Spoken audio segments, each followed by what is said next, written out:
Fala galera do Mundo Trader, seja muito bem-vindo a mais esse vídeo aqui e hoje eu vou falar para vocês como é que os furacões, as enchentes, todas essas catástrofes, tá? Eles meio que aumentam o PIB e de certa forma melhoram a economia.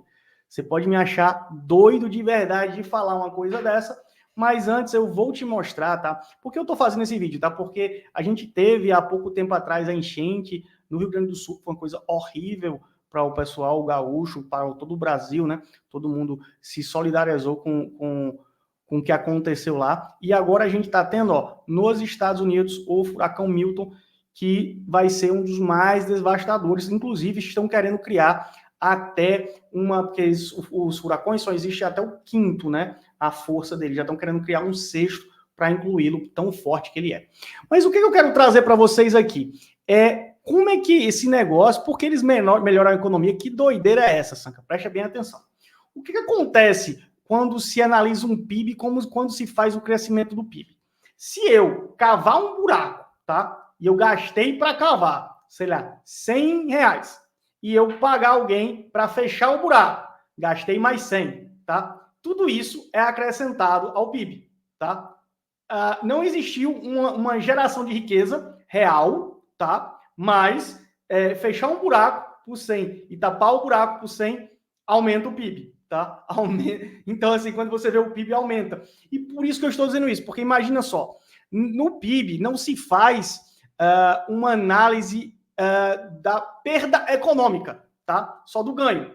Então, assim, se você prestar atenção, a enchente, cara, teve um prejuízo enorme de perda de riqueza. Vocês concordam comigo nisso?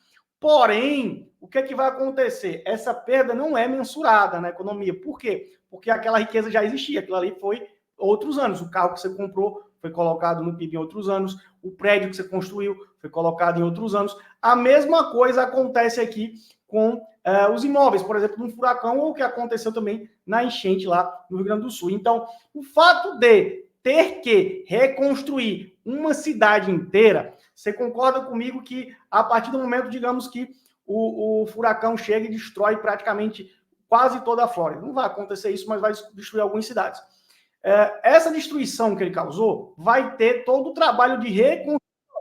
Então, esse trabalho de reconstrução vai ter que ser comprado nos Estados Unidos, né? Madeira, porque o sistema de construção lá é diferente do Brasil. Madeira e todo aquele material que é utilizado para a construção lá. Mesma coisa no Brasil, teve a enchente e a maquinário de fábrica foi perdido, vai ter que comprar o maquinário novamente, se não tiver conserto.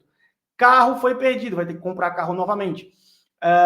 Um prédio, é porque enchente não derruba prédio, né? Mas, por exemplo, num prédio que deu um problema elétrico, vai ter que trocar toda a fiação, vai ter que ser comprada essa fiação, vai ter esse serviço para colocar essa fiação. Então, tudo isso aí vai movimentar a economia. Então, quando acontece alguma catástrofe dessa, o PIB tende a aumentar, tá? E outra coisa que é interessante também quando acontece um evento como esse, o governo também tende a, por exemplo, várias empresas que estavam todas organizadinhas, que tiveram suas atividades fechadas e as máquinas vão ter que ser trocadas, muitas vezes elas não têm capital de giro, o governo vai fazer o quê? Vai ter que emprestar dinheiro, geralmente a juros até subsidiados, ou seja, isso vai a própria população que paga, né? Então, empresta e essas indústrias vão fazer o quê? Vão comprar novo maquinário, vão retomar o negócio dela, mas tem toda aquela coisa de reconstruir a planta, né? No caso, planta, a gente geralmente quando se fala de uma fábrica, se chama de planta, tá?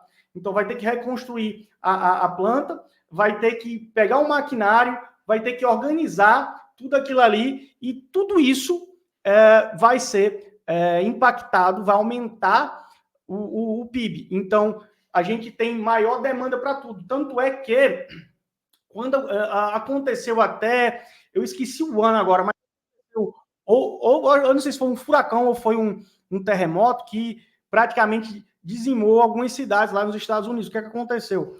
Toda aquela galera que estava desempregada ficou empregada porque foi trabalhar na construção civil e foi exatamente para essas cidades no esforço de reconstrução. Por isso que muita gente fala sobre a economia de guerra, porque quando existe uma recessão, muita gente fala, cara, existe uma economia de guerra, porque quando acontece uma guerra, você tem que fabricar arma, o PIB justamente começa a aumentar e começa a ter aquele esforço. Aconteceu a mesma coisa na Segunda Guerra Mundial, quando a Europa lá foi totalmente destruída. Existiu um esforço para reconstrução, tanto da Europa como lá do Japão. Então, teve aquele boom durante um bom tempo, porque exatamente a galera estava reconstruindo e isso aí tem um impacto direto, porque precisa de mão de obra, fabricação de material, enfim. Então, é uma loucura. Se você parar para analisar a economia como um todo, do jeito que a gente vive ela hoje, é um negócio totalmente bizarro. Por quê? Porque, veja só, os produtos que você compra, eles não podem durar para sempre, tá? Existe aquela coisa de obsolescência programada, ou seja, olha, se eu fabricar uma geladeira tão boa que nunca dê defeito, que você não precisa comprar outra, a economia vai sofrer. Então, eu construo algo já prevendo que, cara, aquilo ali tem que durar apenas tanto tempo. Inclusive, isso aconteceu com as lâmpadas. Depois, vocês podem até pesquisar, que é algo até bem interessante.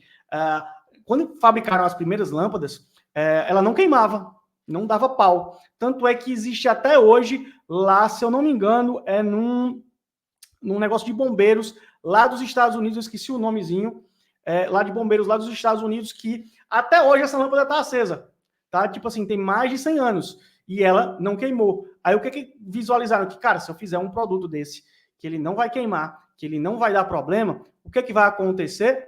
Eu não consigo vender de novo. Então, tem que ter esse ciclo. É por isso que até hoje em dia está sendo criado muito aquela coisa de consumo consciente, para tentar reverter isso, sendo que na própria economia isso é um grande problema, porque se você não demandar por coisas, por isso que os Estados Unidos é tão forte essa coisa de consumir, porque quanto mais você consome, mais as fábricas vão lá, e é por isso que a gente gera esse monte de lixo, a gente já vai entrar até em outra esfera, tá? A gente já entra aí a partir em outra esfera.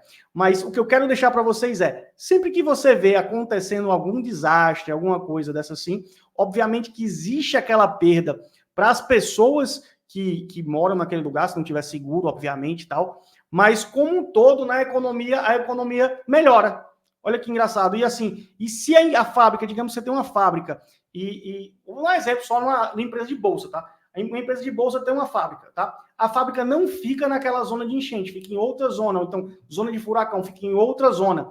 O que vai acontecer quando essa cidade for dizimada, tá? Essa fábrica que vai produzir insumos para cá, as ações dela tendem a disparar. Por quê? Porque ela vai produzir mais, ela vai ter mais lucro, ela vai, se ela só estava funcionando em 2 períodos, tipo manhã e tarde, ela abre um período noturno, ela fica até 24 horas rodando para poder atingir aquilo ali. Muitas vezes se abre uma planta suplementar, ou seja, uma mini fábrica, digamos assim, ao lado para poder atender aquela demanda do momento, né? Então a gente tem tudo isso acontece quando acontece um desastre desse jeito. Agora, se a fábrica está na zona de desastre, digamos assim, obviamente que as ações tendem a cair porque ela vai ter um prejuízo gigante para ter que pegar endividamento, para poder refazer planta, para poder... Tudo aquilo que eu já disse aqui no começo do vídeo.